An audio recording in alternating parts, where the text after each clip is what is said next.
welcome to RM Brown Tonight. Well, tonight on the show, a hilarious bunch of my private communications have been leaked. That's right, guys, we're doing a tuck check on cable news' sweetheart. On Cable News America, old people's sweetheart. Tuck Carlson. Oh. He goes like that. And he goes like this.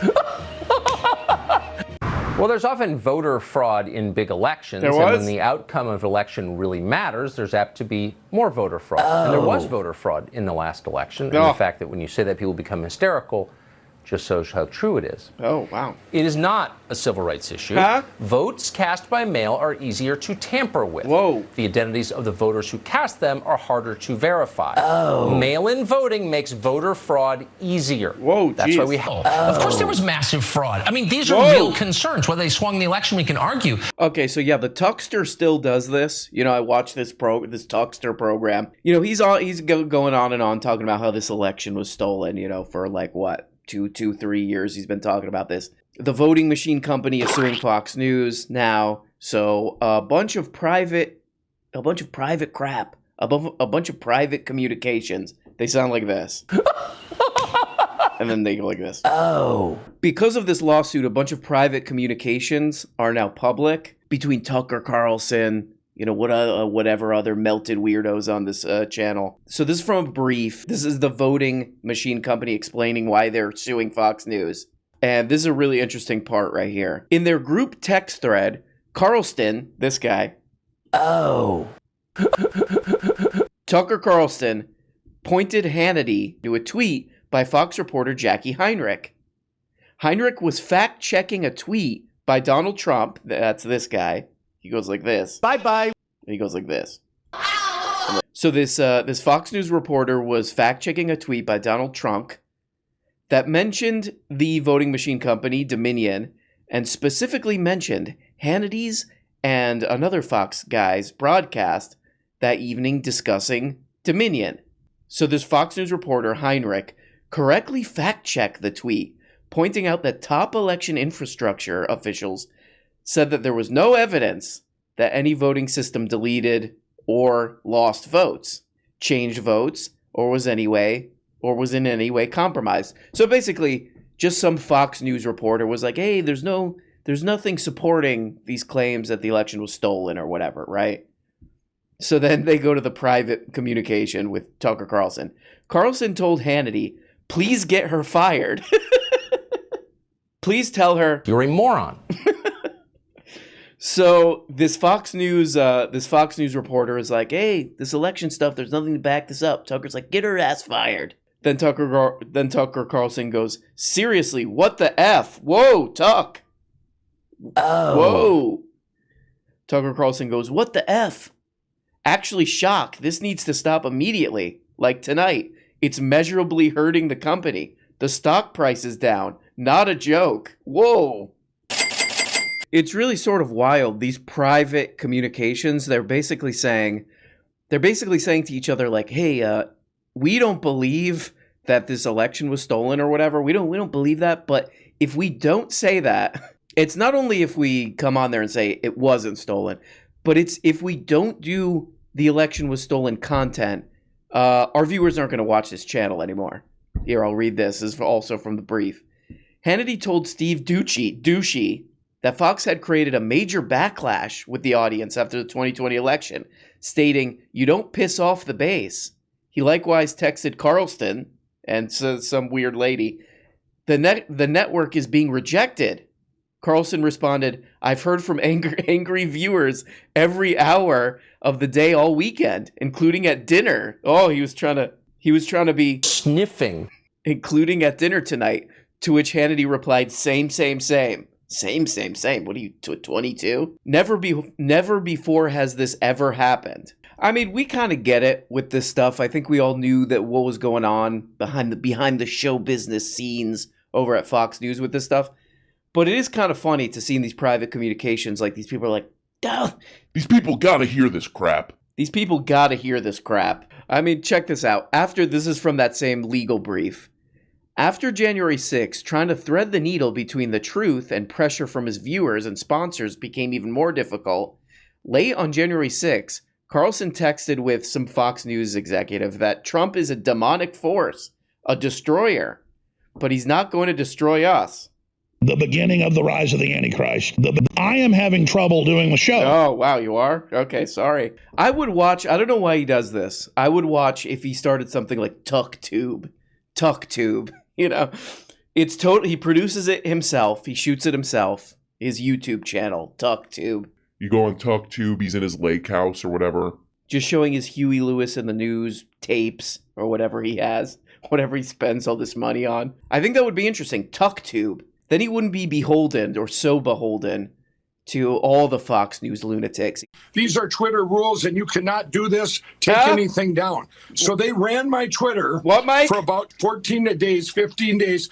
Then yesterday, Speak up, Mike. They Can't put hear it back you. up so I could run it. Yeah. And I made one tweet, and the tweet was a good letter written by one of my employees because I'm getting attacked about my integrity and stuff. And they took. This is kind of interesting too. So they're like, okay, we don't believe this election fraud thing or whatever. We don't believe it. You know, Talk and all these guys are saying, we don't believe this. We don't really want to say this on our thing.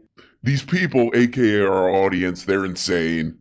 But we're not going to have any viewers unless we talk about this stuff. So you have to kind of hand it to old Tuck for, you know, squaring this circle or whatever. Figuring out the most weaselly way to do, you know, the election was stolen content without actually doing it is let's have the pillow guy on. But we're going to frame this in terms of like, man, they're censoring people. You know, different people have different ideas. And they're censoring them. If you watch this clip, erasing Mike Lindell, that's the framing. I mean, it's kind of, you know, it's a clever way around the crap. Oh, man, you know, people deserve to have their voices heard. Quotes like Carlson's about the stock price and continual fretting about low ratings by Fox pundits and executives bolstered Dominion's argument that Fox personalities continued to make claims they knew were false out of a concern for losing viewers to even more extreme outlets like Newsmax. Oh man, they were like, oh, these other stupid news. I always think of those news channels as like something you would see on a Roku. Like, oh, Newsmax, what is this? Does Roku have their own news channel? Newsmax. Okay, what's this? Carlson and Ingraham privately described Trump surrogates with with terms like liar and a complete nut, but in one of the few accurate statements he's ever made, Carlson got at the heart of the issue. Trump, he wrote in a text to his producer, quote, could easily destroy us if we play it wrong. So there we go. It's a fun little behind-the-scenes Hollywood show business story about these people who absolutely despise, just disgusted by the people who watch their show. Oh, these idiots. They want to hear this. They got to hear this crap. These idiots got to hear this crap, and these Brooks Brothers khakis aren't going to pay for themselves. God damn it. That's Tucker. That's Tucker. He goes like this. Oh. This is Tuck trying on a new pair of Brooks Brothers pants. Oh. Ooh, he's like, ooh. Feels good. He's the ratings king. Who? Now doing the documentary thing. Huh? You know who I'm talking about. What? They call him Tucker. Here we go. Smart as can be. No one Weird. Gets ratings like he. What? And we know Tucker, nothing Left he nut. won't do. Okay, hell yeah, guys. Hell yeah. The muscular class. Now we're moving on to some amazing coverage that Tuck Carlson and all these Fox News people are doing about comedy. They see a lot of problems with comedy. You know, people aren't doing this. People aren't allowed to do that like they used to. So this is Greg Gutfield. He's having Tucker Carlson on his show. And, you know, I bet about like 10, 13% of the people watching this are going to know what that reference is. They call him Flipper. Who? Flipper, faster than lightning. What? No one you see. I love it. They're doing this for the elderly. They're like, oh, look, it's Flipper. You know, and even the old people who that's targeted to, who that's pandering and condescending to, they're like, oh yeah, what was that? What was that show again? There was a dolphin in it. What, he like saved a kid or something? What was that piece of crap show? And so it's just wonderful to see you dominate. So the everything behind, I'd say, cancel culture or this death of comedy is fear. Right. Yes. Do you think, I've pretty much figured that was the case, but where do you see the fear emanating from? Like, what is it? What is causing the fear? Right. You said it could be the wife, but what is it? Do you think there's something larger going on? Okay, so Tuck did some documentary about how people are afraid to do comedy. Now, check this out. This is great. It's deeper than that. Yes. And the problem really is this loss of self-confidence and low testosterone levels. And people are totally convinced if they just obey, they'll get through it. And what they don't understand is that when this finally ends, they're going to look at themselves in the mirror and hate what they see, and their children won't respect them. Absolutely. Like when you don't stand up to your fans who just want you to do this, your viewers, they just want you to do that.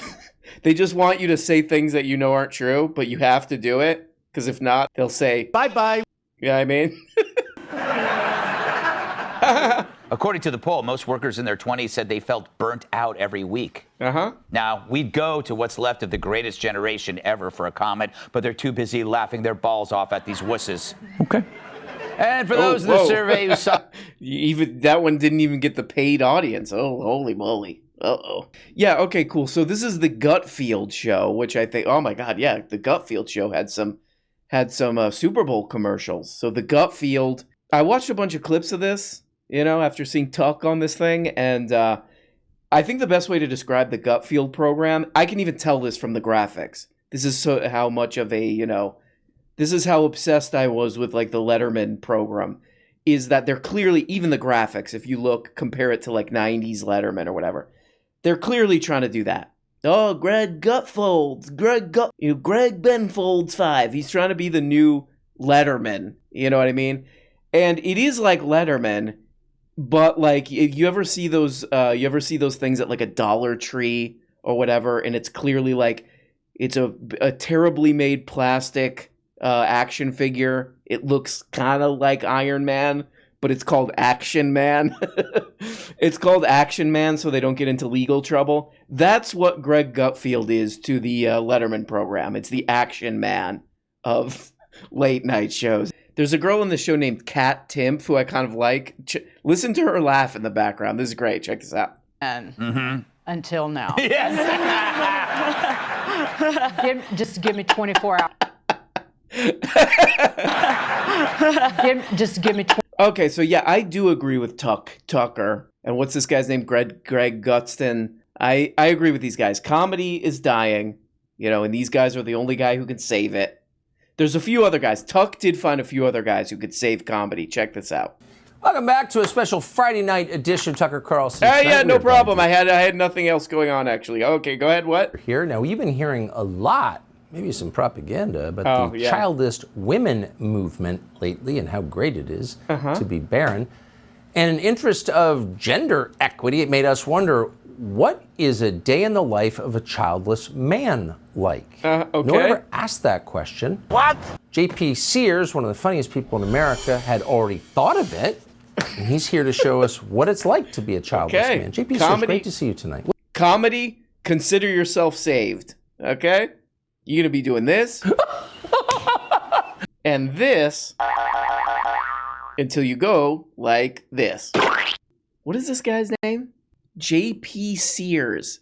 I honestly don't know what to make of this. I don't know what to make of this. I don't know what to say about it. It's baffling. Here we go. But being a childless man, there's nothing more empowering. And in fact, I created a little video to show you what a day in the life of a childless man is like, if you care to check it out. Yeah. This is a day in the life of a childless man. In the morning, I wake up to the alarm of unbearable feelings of glorious loneliness. From that point, I do whatever I want, because not having kids empowers me to stay an immature child myself. With my coffee, I write in my journal to remind me how the world does in fact revolve around me. At noon, I award myself 10 virtue signaling points for not having kids, just like the globalists want. In the afternoon, Yeah, comedy. Yeah, comedy saved. Comedy saved.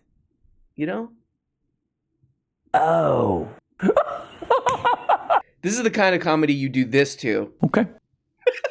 And not this. You watch this, you go, okay.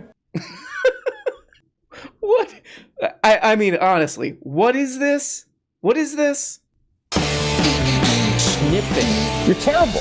So all of a sudden you're seeing mental illness not only destigmatized, but rebranded as... Where can I see that? That's on YouTube. That's on YouTube.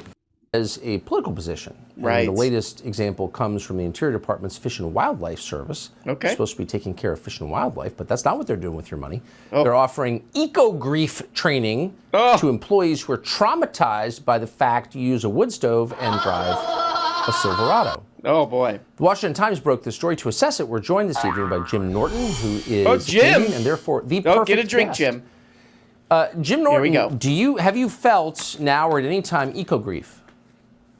No, I have not. But when I heard this, it made me root for an asteroid to slam into the planet. Oh, boy. I don't want to die, Fair. but... Okay, so I guess when Tucker Carlson's talking about the death of comedy, I guess he's talking about his own show? Is he talking about it?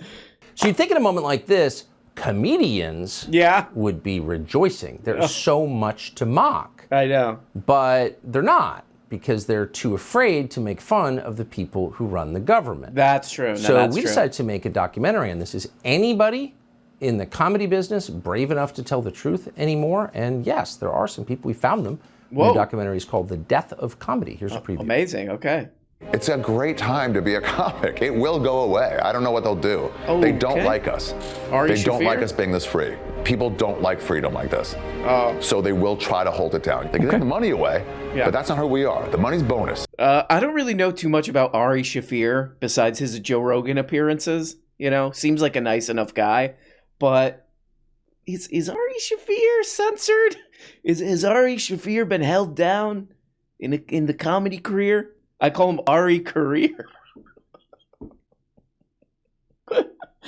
I mean, look, no shade on Ari Shaffir. Seems like a good comedian, but it seems pretty good, bro. Seems like you get a lot, you know?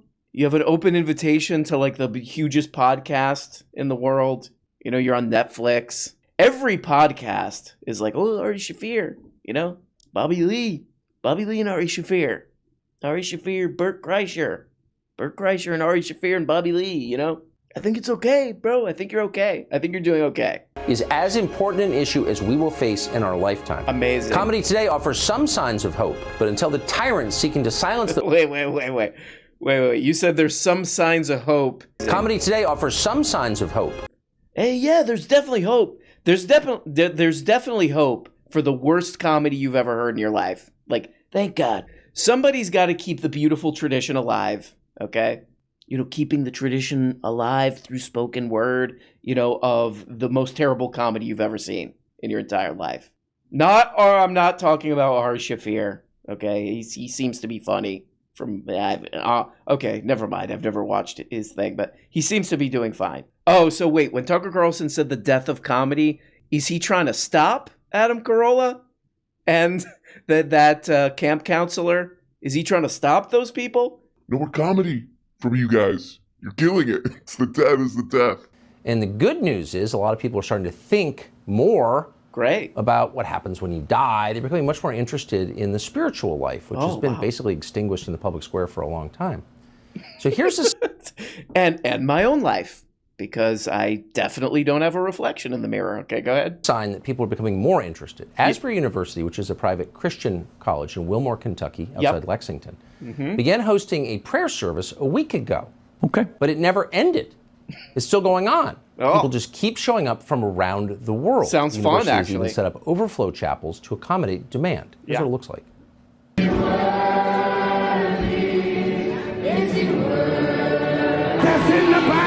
Okay, this is a great segment that Tuck does. This is some church in Kentucky. They're doing just like an ongoing, nonstop church service, right? And Tuck Carlson's like, wow, this is beautiful. This is beautiful. You can even tell in this segment, you can just tell, even if you're like a Fox News fan, you could tell like Tuck Carlson would rather die in a toxic train crash than go to that church. You could just see it in his eyes. You know, he looks at those people at this Kentucky church. He's like, yeah.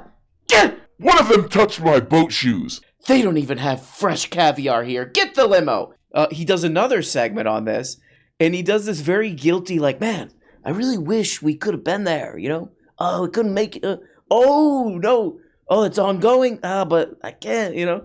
For nearly 2 weeks. We haven't seen anything like this in a long time. No, we have not. We reached out yesterday hoping to visit. The university told us they love the show, but didn't think something that pure would be improved by TV cameras. And as we told you, we respected that deeply. We've never been so happy to be turned down. You could still go, though. You could still go. You could still go, though. So there we go, guys. A little look at a guy we like to make fun of. We like to give him a hard time. Tuck, you know.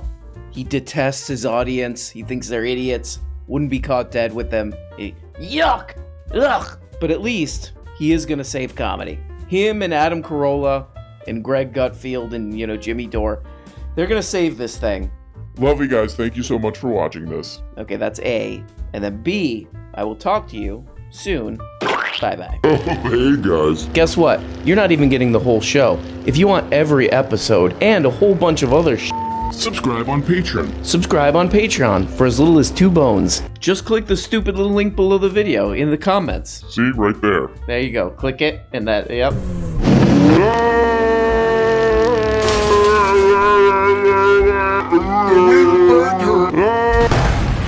When you become a patron for as little as 2 bones, you get the Tuesday, Thursday, patron-only episodes.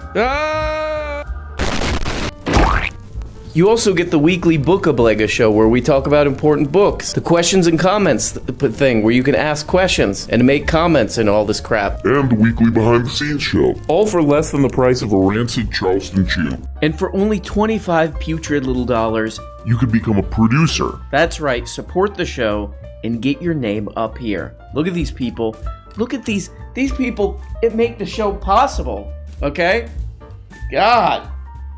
I mean, without these beautiful people, this show goes straight into the dumpster. A rotten, you know, just wet, disgusting dumpster, you know, behind a restaurant. So there's old milk in there. That's where this show ends up without these people. Is that what you want? Okay, I guess it's what you want. I'll just leave. Nope, it's done. It's too late. Okay? Here we go. Here's the dump truck. Here's the dump truck come to pick up the show. This is what would happen with no producers. Thank you.